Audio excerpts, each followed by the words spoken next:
Welcome to Shine, Delusion, Shine, the radical art of dreaming beyond boundaries. I am Vicki Todd, and together with Dr. Pat, we will learn to push the boundaries of our minds, to think delusionally, and create fertile ground for our big dreams to seed, grow, and manifest. Each episode, we will gain more ability to think delusionally and cultivate beyond boundaries faith that we can accomplish dreams which seem unreachable. Shine, Delusion, Shine is a springboard to believing, dreaming, and thinking beyond the ordinary, and a catalyst to living a more fulfilling, destiny-driven life. You are born with dreams, gifts, and talents you are meant to use to make this world brighter. Let your delusional dreams shine. It all starts now. Hi, everyone. I want to welcome you to a very special show today, and it is special in multiple ways. As you know, if you've been following Vicki and following the show, what she has delivered is a beautiful journey, almost like a devotation about what happens when you step into life, when you have to declare what you're meant to do, despite everything around you, all the people around you, whatever people do and say, especially when it comes to the family or the partner or the relationship. And you say to them, hey, honey, I think I want to do a show on the Transformation Network. And they look at you like, oh, you really need to go back to that planet. Well, this is what this show is about. It's Shine, Delusion, Shine. If Vicki and I had $1 for everybody that has said, you're delusional. You want to do what? Go back to school. You have no high school. Honestly, you want to get a doctorate? Let's be clear. Barely graduated high school. So this show is let's get a ritual. Rituals are the foundational piece of not just creating a stability in the flow to you, but rituals are a way to clear everything out. Each of us has them, but today, let's see what we do when Vicki helps us flip on that ritual switch. And you know what I'm talking about, though, Vicki. I mean, yes. If we don't do something like this, what is the energetic blueprint that we carry? Well, I have to be honest. I didn't say I'm going to consciously start a ritual to start my process. I didn't either. Stumble into it. And so let me start with that. Yes, let's do that. Yeah. I wasn't quite that smart on that day. Okay, so this idea is coming from Twyla Tharp, who is a wonderful dance choreographer. And she had written a book several years ago called The Creative Habit. And I know that creative and habit sound kind of like, do those really go together? But her point is create a ritual that fits you to flip on the switch that, yes, I started my creative process on this day. And it helps you to get going, not give up, not back up, not say, oh, I can't do it. It gets you going. And so her ritual is getting up at the god-awful hour at 5:30 in the morning. That would not be me. And getting in the cab to go to the gym to warm up before she goes to the dance studio. So to her, that ritual is I'm in the cab at 5:30 in the morning, and that flips on her switch. Stephen Pressfield, who we've talked about before, he wrote The War of Art. The particular book that I looked at for this show is Put Your Ass Where Your Heart Wants to Be. He's very direct. And so his ritual before he starts writing each time is to say a prayer to the Divine Muse out loud. My ritual that I kind of stumbled into when I had done my one-woman show back in February 2022, I had pictures of my maternal ancestors, my mom, my grandmother, and my great-grandmother, Jessie. And I kind of Warholed them. So I kind of painted them like Andy Warhol paintings, with the blue eyeshadow and kind of the blocked coloring. And I enlarged them to 30 inches by 20 inches and had them made into posters. And so I thought, well, they're really pretty and I don't want to just put them under my bed. So when I finally got my art studio, I put them up on the walls as decoration. And then I noticed eventually, every time I go into the studio, I would say hello to my grandmother, hello to my mother, hello to great-grandmother Jessie that died in a kitchen fire in 1921. And I talk to them throughout the day while I'm working, and then I say goodbye. That has become my ritual. And so there's no way that I can begin working without saying hello to them. And sometimes just asking for input. What do you think about this? What do you think about that? And I hear them. So it doesn't have to be anything crazy. It could be lighting a candle. It could be writing in your journal, saying, here's my goals for today. Yeah. It could be turning on certain music. When I go in my studio, my music is 80s on 8 because I'm a kid of the 80s. Woo! Oh my gosh. Don't Yeah, even bring that up. I'm I I'm ready know. to I'm ready to just jump into George Michael's here for a Oh my minute. goodness, I I'm love just George gonna Michael. channel George for a second. Oh my gosh. So, whatever gets your heart pumping and your mind going, and because to me, when I'm doing art or sculpting, painting or sculpting, my mind kind of goes in a Yeah. different direction than when I'm writing. When I'm writing, I have to have complete silence. So it's totally, personalize it toward you. You know what I love about this, and I want to talk about this because I love what Vicki came out. For those of you that are just tuning in, I just want to make you aware. We're talking about, first of all, her show is Shine, Delusion, Shine. It's the radical art of dreaming beyond boundaries. And I just want to put the caveat, she and I would not be here today had we not done that. And not just one time, like over and over and over again. Like today, I had to do it again. But today is about let's get a ritual, or I like to say, let's get our ritual on. Yeah, And what you just described is a process you use. But here's the point, this is not a one size fits all. Find what works for you. Now, absolutely.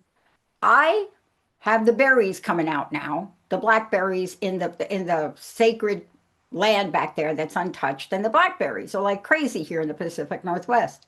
So I go talk to the blackberries. Oh, I like Yeah. that. Um, I'm a kid from New York. The idea of going blackberries in your backyard, the only kind of wire we had was that wire that you put on the fence for people that can't get over. So this is a little ritual to me. And I want to just have you talk about how you move through doing everything you do. What did your grandmother say to you? How did you write that book? Wow, it is amazing. If you open up your mind to it and start tuning in, the messages are there. And so, one funny thing that happened when I was creating this sculpture that we'll talk about in a minute, Wow. I didn't know what to put on her head. And I was thinking, is there a hand up there with a flower? Should I put a hand and a foot? And I thought, no, let's get crazy and put 2 feet up there. And I was in my art studio and I happened to look over at the portrait of my mom and I could hear her laughing at me. She's like, really, Vicky, 2 feet Oh on my top of the God. head? And I'm like, well, come on, mom. It makes sense because to me, it's coming out of her crown chakra and it's called ancestor cartographer. So she's been walking the ancestor line back in time. Hmm. So sometimes if I get stuck in my art studio, I'll like stand in front of the portrait of my grandmother, who is also an artist, and say, what should I do here? And inevitably something will float into my mind. When I'm writing, I write here at home. And so the table that I'm doing the podcast in right now is where I write. And it's a little bit different ritual. I have the same photos without the Warhol effect of my ancestors that I've glued to rocks. And I have them here with me. So as I'm writing my ancestral memoir and I kind of get stuck, or I'm like, well, mom, what would you have said? What were you thinking, during this scene? I can, get that energy and, a message floats down into my mind from her. This may be kind of corny, but sometimes if I'm writing something that is a little bit hard and I feel like I need extra courage, like, the last show we had talked about, I had written about my great grandmother Jessie, who died in the kitchen fire in 1921. That's why on her portrait I put the heart, with the flames coming out of it, Yeah. because she yelled for my grandmother to run out when she was 13. And if she hadn't been brave enough to do that, I wouldn't be here talking to you today. So that was really hard to Yeah. write because I had Yeah. drummed and journeyed and gotten the visual. Well, I have my lion from The Wizard of Oz. Yeah, And nice. so in 1989, when it was the 50-year anniversary of the movie, my brother had given me several of these. And this is the lion is the only one I have left, but he has his courage badge on. So sometimes I have it, at the top of a bookcase, but I'll bring it down in front of me and just remember, okay, you have courage, you have support as you're writing these hard things. And I know that sounds goofy. It's like, well, it's a stuffed No, animal, but whatever works for you I that have a you laughing dog down here. what? A laughing dog. I have a Okay. little dog. I'm not able to bring him up right now, but I've done videos with him. He's a Okay. laughing dog. And when I don't want to get into my little history here, but I have a tendency I can go really dark. And then I create dark art over there.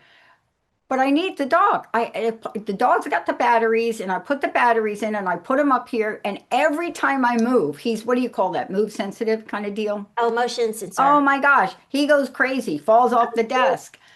But there's a reason we do this. Yeah. So let's talk about that reason. Because I don't know about you, but the more I do in the world, the more help I need, the more rituals that I create. Oh, absolutely. And, not that I consider this part of the ritual, maybe it is, but anytime I do anything, when I was a professor at Quinnipiac University, it used to be when I would go into a classroom, maybe it was in my office or in the restroom before I went in, just privately in the stall, I would just pray, God, give me Yeah, words, give me logic. And so I do the same thing for the show, work through me, give me the words, let this help people. I do that, when I'm painting, when I'm writing, when I'm sculpting.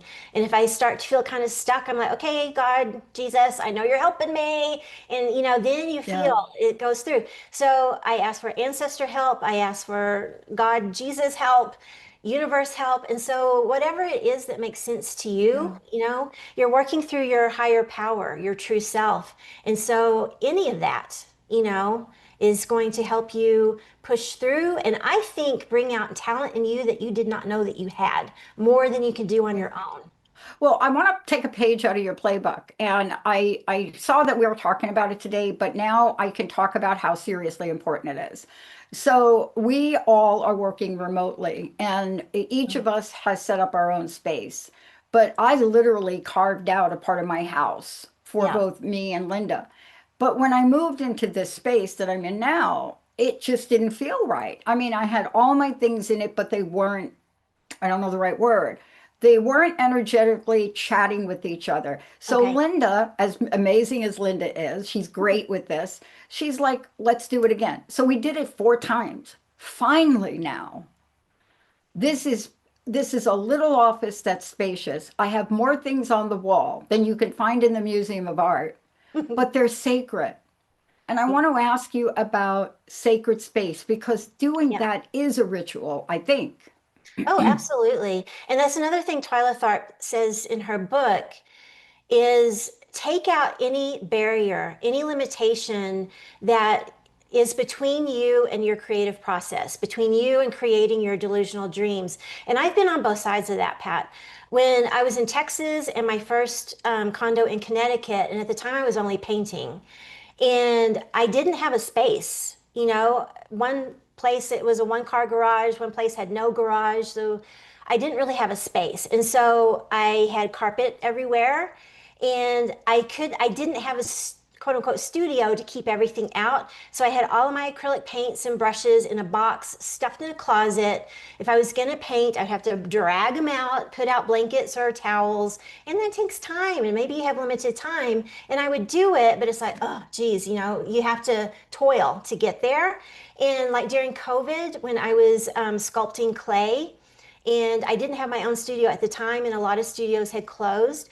I was doing something for a juried show to, enter it. And so in this condo here in Santa Fe, I sculpted at home during my one woman show, getting ready for it. I did fairy tale masks that were wire mesh forms and I wrapped them with paper mache. Well, guess what? You're not supposed to get paper mache or clay down your kitchen sink or it will clog the pipes. And so I had to be super careful. So all of that was a barrier between me and getting done what I need to get done. I still did it, but it was like an extra chore. So getting my art studio, which took 7 times to find the place. I have a concrete floor. I have a big bucket in the sink. I don't have to worry about it. It doesn't have to be that elaborate, but anything you can do, like you said, putting the pictures up on the wall, maybe, I don't know feng shui, but maybe doing that. Yeah, yeah. My quote unquote writing studio, like I said, is right here. It's weird. I had been on the other side of the table just because it was close, the closest space. When we started this podcast, I turned it around because I knew we wanted to have art on the wall. And all of a sudden I thought, I feel really comfortable here. Yeah, Well, that exactly. reminded me when I lived in Washington State, I had done a meditation with these wise women shaman ladies, and we found our direction by meditating. And so I was out in the host's garden, sitting on the grass, eyes closed and sitting cross-legged. And so I was asking each direction, north, east, whatever. When I got to south, the lady's cat came and sat in my lap. And I thought, oh, south is my direction. Well, then I remember in my childhood bedroom in Happy, Texas, the south was to my back. And that's what they said, have your direction at your back. South is to my back, and that's why I feel comfortable. I, Absolutely. Oh my yes, God, I can't even believe you brought that up because I was having the same conversation. And while we slowly moved my desk around, it didn't feel right. And I said to Linda, get the compass. I mean, my direction is west. okay. That's what I said to her. And I said, while over here I was west, it didn't feel right because I was coming out of a corner and the corner breaks up the energy. So now the east I'm looking at the east, that's where the Yeah. sun is coming up, but the Hmm. west is to my back. But Yeah. that wasn't the only issue. The issue was my relationship with the north and south. And what are we talking about? Now, look, many of you are thinking, I don't have that learning or training. You don't need to. Well, I And don't either, I really. don't either. But I need to thank Monica Sicard because I got to study with Indigenous people. We did amazing work with the Coming of Age program, but I got to work with Monica Sicard. And I'll never forget it as long as I live. And the minute she said to me, and this is what we're going to talk about next. The minute she said to me, Pat, what you need to always say is, may you walk in beauty. Oh, that's That's what you've beautiful. created. See, let's talk about that. Sculpting, things on the floor. Maybe that works for my friend who's an artist who puts, you find her breakfast a month later, but it doesn't work for everybody. Yeah, I'm a piler and I am my dad always used to say, Vicky, you're messy. And I am, but it's organized chaos, Pat. This is I how get I it. work. I, I believe me, I know. But the bottom line here is our space doesn't need to be elaborate. No, not at It all. has to feel great. And let's talk about this. Let's talk about how we get going, how we move. I've worked on major projects in my corporate life, mega projects, like Hmm. the divestiture of the phone company. I was on that team. But we didn't start with a gigantic, we Right, started teeny, right. scratching out things on the paper. Yes. Like wasn't even brainstorming. My boss used to call it, you need to free form what Yeah, you see. yeah. Well, Talk to that. yeah, Twyla Tharp again, she calls it scratching. So you're kind of like a hen, in the dirt, scratch, scratch, scratching, and look at everything. And so going back to this sculpture, Ancestor Cartographer, I was reading a book. I don't have the quote with me. I made a print of it, when I was reading the book, and I think it's in my studio. I think it's from the miniaturist. I love historical fiction. And it was just something simple about walking the map, doing the journey. And I thought, oh, a map. I love old maps. And so the cartographer, is the official name for a map maker. And so when I was building this sculpture, I was thinking, I want to have the ancestor symbols. The dragonfly is me. The flower snake up the arm is my mom because that symbolizes the biting, beautiful relationship between mother and daughter. On the back is a wise moth, which is my grandmother with two blue eyes in the top wings and a beautiful red mouth and a bottom wing. And the white deer with the flaming heart is my great grandmother. So I knew I wanted the symbols. Okay, how can we, put this into a map? Well, on a map, they have the dotted line to show that you go from one piece of land to the other. And so I have, instead of dots, my usual, I always have flowering vines in each piece I do. And within the flowering vines, between each piece, it says, was begotten by. So it has a little muse face, and she's kind of throwing out of her mouth the divine flowering vine. The dragonfly was begotten by flower snake was begotten by moth was begotten by the deer. And so that's my little lands, ancestor lands that are connected. And like I said before, the feet coming out of the crown chakra, she's walking the path, going back in the ancestral line. And so I did some dark staining on the front and into the back because I wanted her to look weathered, like she's been on this journey. You know, she's been Oh, places. So all of that didn't come at once. It was printing out the quote, putting it on my studio floor, looking at, here's a printout of an actual dragonfly. So it takes me, putting these pieces together like a jigsaw puzzle. And I've mentioned before, what I would love to do is have a multimedia installation. And I was working with one of my writing coaches yesterday with my ancestral memoir, and she actually said, "Oh, Vicki, you should do an installation." And I was like, "Yes," I but it would be totally sitting out agree. there. Yeah. My God, we're going to have to talk offline because I'm getting ready. We're getting ready to do a lot of great things here. But part of this is since our trademark got approved, we've been approved to do, you just need to look it up, Vicki. But Okay. trust me, trust what I say. Well, I knew you We've do been, such big stuff. You have to start I small and didn't even grow. think about the big stuff. I just put down what I wanted to do. It happened to Yeah. be 82 items in a Yeah. trademark, which It's were great. all were approved. But one of the things was to create a new creative narrative to hold events. Mm. You know how we went through the 90s, or I don't know what year it was, where everybody got out and did these big events and they sold you stuff. But what if we created an event where people created things to learn how to transform their lives? Oh, I wow. don't have any more information because I did like you, the scratching. That's Yeah. as far as I got. One thing at a time. Well, I love that. And like with my writing, I say in my second play, Does This Make Me Delusional? And I've also created a chapter, I just wrote it this past week, in my book that is a quote unquote dream. But really, I had talked to a medium, and she said my dad was back in high school in the 1940s playing football. Well, that reminded me that, oh, I have their photo album, and there's this really great 8 by 10 glossy of him with his football team. And it's after a game, his hair is sweaty. He has on the jersey. Of course, there's a cigarette dangling from his lips, you know. And I was like, oh, that's really cool. And so, how could I write this? Because on the day he died, I went to an Andrew Wyeth exhibit at the Seattle Art Museum, um, in Seattle. And that really meant something to me to go see this certain painting that reminded me of my dad's soul. So it all kind of came together that my dad was playing football, cigarette dangling. I see a cheerleader that could be my mom. Well, in the play, I had the ancestor bleachers behind me with actual actors. He could walk to the ancestor bleachers, and his mother is sitting there, and she pats him and says, welcome. Well, how are you going to make that in the book?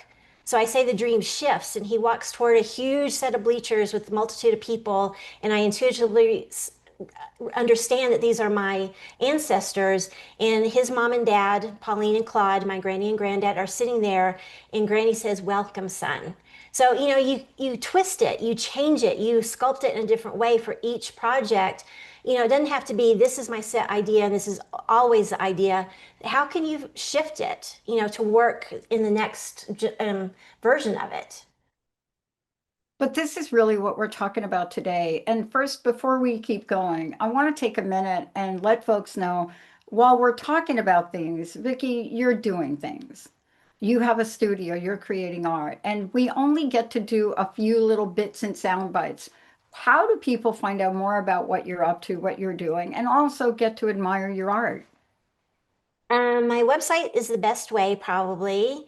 It is vickiworldart.com, VICKI worldart.com. But I'm also on Instagram and Facebook under Vicki World Art at Vicki World Art. And so probably the social media is the better way if you're wanting to see the process of stuff. Because I don't just post when I finish something, I post the process, of here's where we are today. And, so that's kind of fun. Okay, let's bring this full circle because we talked about the art behind you. And what I love about every show we do, there's such meaning. And there's in everything you just described today, but also previously on all the other shows, everything had a ritual underneath it, whether you know it or not. It had that moment, it had that. And remember when we first did this and we were talking about speaking to your ancestors? Yeah. Remember that? Yeah. I'm just not sure why we're not doing more of that. Now, I do a show with Mark, and so a lot of that comes up. But I just recently realized I'm not doing it for myself. So bring us full circle. What can we do here? How can we literally get out there and start to expand this energy? Well, like we said, start small. I've thankfully, thank you God, I've been in a position to be able to get this really cool art studio to do my stuff, but I had to work to get to that point. And like I said, I was getting out my box of paints and, putting down towels and blankets and stuff. So don't feel like, oh, I can't do my delusional dreams. I don't have a studio or I don't have, a particular setup. It doesn't have to be elaborate.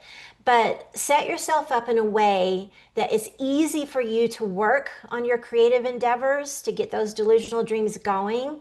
And just think about what's important to you. Maybe you have a candle with a certain scent that just really makes you feel comfortable. Maybe that's your ritual. That's not that big of a deal, right? Maybe tapping into your ancestors to think about what were their dreams and how can they live vicariously through me, through you, to keep some of these things going. Because I truly believe that our dreams that we have in our heart, that God has placed in our heart, were probably somewhere down your ancestral line as well. So tap into that, just ask them, hey, grandmother, how could I do Yeah. this? Yeah. I want to thank you for doing this, but I want to thank you too for doing this series because this has been a reoccurring theme in what you're talking about. And so often we cut off our creativity for many reasons we've talked about. I'm Yeah. not good enough. I can't start. It's overwhelming. I've got an idea. But what you're helping us all do is understand that's kind of delusional thinking, Yeah. a little bit. Yeah. But there are places where you can start, and that's what you're guiding us to. And I love that piece. I can't tell you how much. I wasn't going to say much about it, but I looked at that and said, yep, some days that is me. That is exactly me. And not even knowing what it meant to you. Vicki, thank you so much. Leave us with a personal message if you could.